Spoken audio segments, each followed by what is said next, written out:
All right? Now, what's amazing about Marx is that today we say he's wrong, right? Communism happened in the Soviet Union, it happened in China, but it didn't happen in Europe and in the United States, where Marx said it would happen first because Germany was more industrialized than Russia or China. Okay? Does that make sense? That's what we say. But if you think about it deeply, okay, Marx was right. After World War II, every society, every industrial society, to some extent, adopted the ideals of communism. Okay, does that make sense? Okay, we call this socialism and not communism, but basically it adheres to the thinking of Marx, which is to make the worker the heart and center of your society. And why did they do that after World War II? Exactly, okay? Because workers create value. Okay? Money doesn't create any value. Money just creates more money. It's speculative. But the workers create value. They're productive. And therefore, you have to treat your workers properly. So in America and in Europe, workers became the heart and center of your society. And the workers, through unions, could demand political reforms. And so all of society was geared towards making the lives of the middle class, the working class, better, okay? That's why you had excellent health care, great public schools, cheap universities. Okay? So the 50s and 60s and 70s was basically the peak of society for the working class. But in the 80s, we start to change this. Why? Why would we want to change the system? It's a great system, right? Marx is right.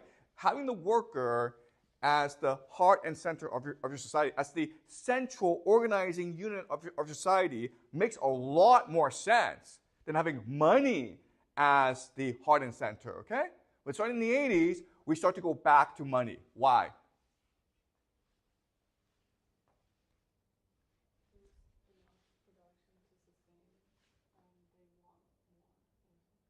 Excuse me? Like they have the production necessary for society, so they want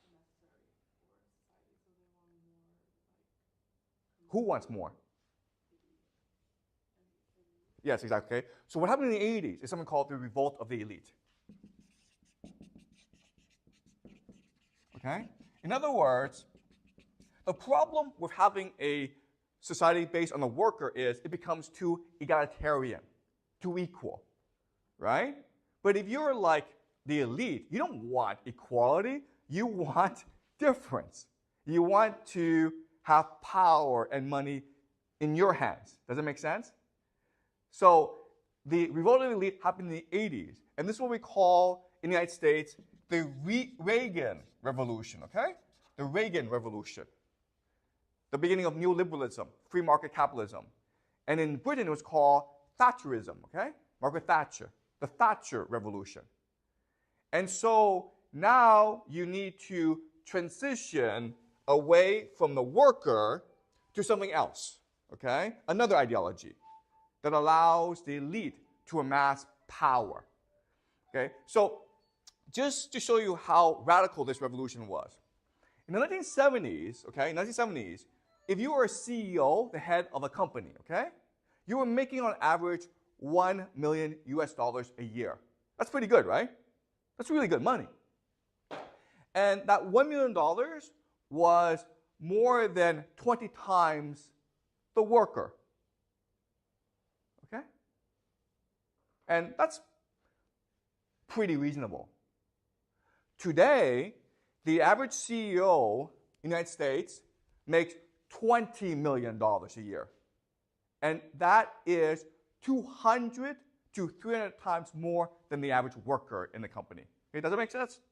So in the 80s, inequality started to explode, right? And so they were transitioning from the worker to a new organizing unit called the consumer. Okay? So they needed to destroy the working class, the middle class. And the way they did it was by introducing a new concept called the consumer, okay? So in the 50s, 60s, and 70s, the government promised you a good job. If you were a member of a society, if you were a citizen, I promise you a good job that you would have for the rest of your life, okay? So in the 80s, the government said, I promise you that you have low prices and a wide selection of goods. Okay, does that make sense? All right. So this sounds like a subtle shift going from the worker to the consumer, okay? But what this meant was a revolution in society, a revolution in politics. So remember that an example of the worker has to have political consciousness in order to protect his or her rights, in order to organize and unify and push for favorable political reforms, okay? That's what the worker must do, okay? But now let's think about the mentality of the consumer. And to do this, let's do another thought experiment. And the thought experiment is this. Everyone in the school, about 500 people, I decide to give everyone $1 million US, okay? So everyone in the school has exactly $1 million US to spend. What happens now? Think about this. What happens now? Use your imagination. What happens? What's the first thing you do?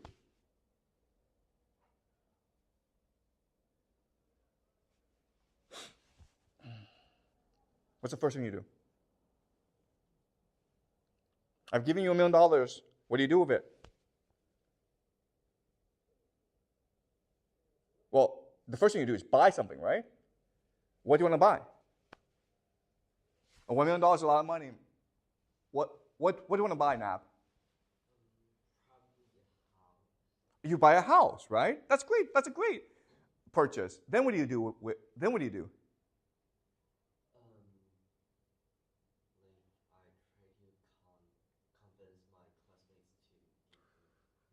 Okay, first thing is Nab buys a house. Then what does he do?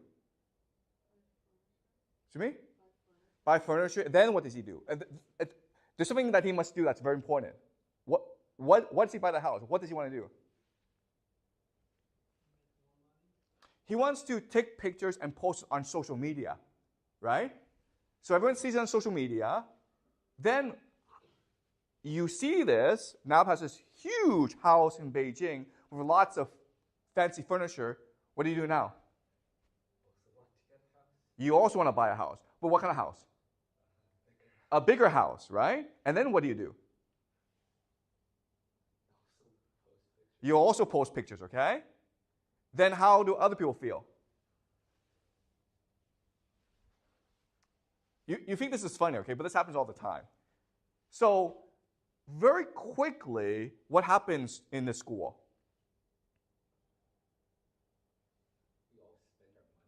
And you all spend your money, and you all go into debt, right? Because you're in competition with each other to buy the biggest thing. And $1 million is a lot of money, but it's not enough to buy everything, right?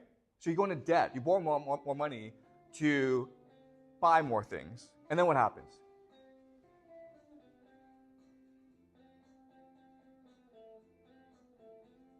And then what happens? How do you guys feel about each other? Do you guys have lunch together? Do you guys have dinner together? Do you guys like to share homework together? You guys hate each other, right? At the end of the day, what will happen is you all go into debt and you all hate each other, right? So that's consumerism. This is what consumerism is. Consumerism creates a competition in society for prestige, okay? To see who can post the nicest social media pictures. This leads to the individualization or the optimization of you, okay? In other words, you are now unable to act together. You don't want to organize. You don't want to act in solidarity, okay? And ultimately, this means that you develop economic logic, okay? And what is economic logic? It's to see the world only through the lens of capital. Okay, does that make sense? So when you see someone and you're like, okay, well, do I want to date this person? You don't ask, oh, is this person a nice person? You ask yourself, how much money does this person have? Okay, do you understand? You use economic logic in order to understand the world and to reason and analyze the world, okay? Now, let me ask you this question. Today, is this how China works? Is this how the world works? The answer is yes, okay? Are you like this? Yes, you are like this, okay? You've been brainwashed into thinking that this is the only way to behave and to think. You're in school. Why are you in school? So you can get a good job. Why? To make money. And so you can buy things, okay? You understand? That's how you all think. But there are different ways to think about school, right? You're like, I'm in school to learn, to open my mind, to have an imagination, to think critically about the world, right? And that was the way we thought about school when the workers were dominant. But now that consumers are dominant, all we think about is, how do I get a good job? How do I buy a bigger house? Because I want to post it on social media. Okay?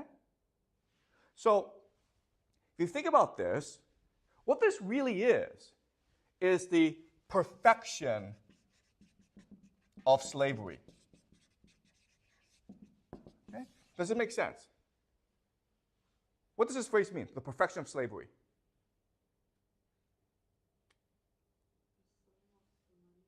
Yeah, you become a slave of the money, but what?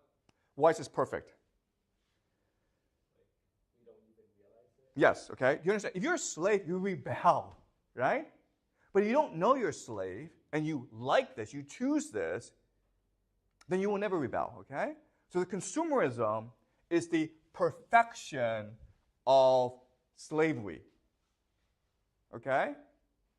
And that's why Francis Fukuyama thinks that consumerism is the end of history, because it is a system that achieves what the elites want, and the masses are unwilling and unable to protest and rebel.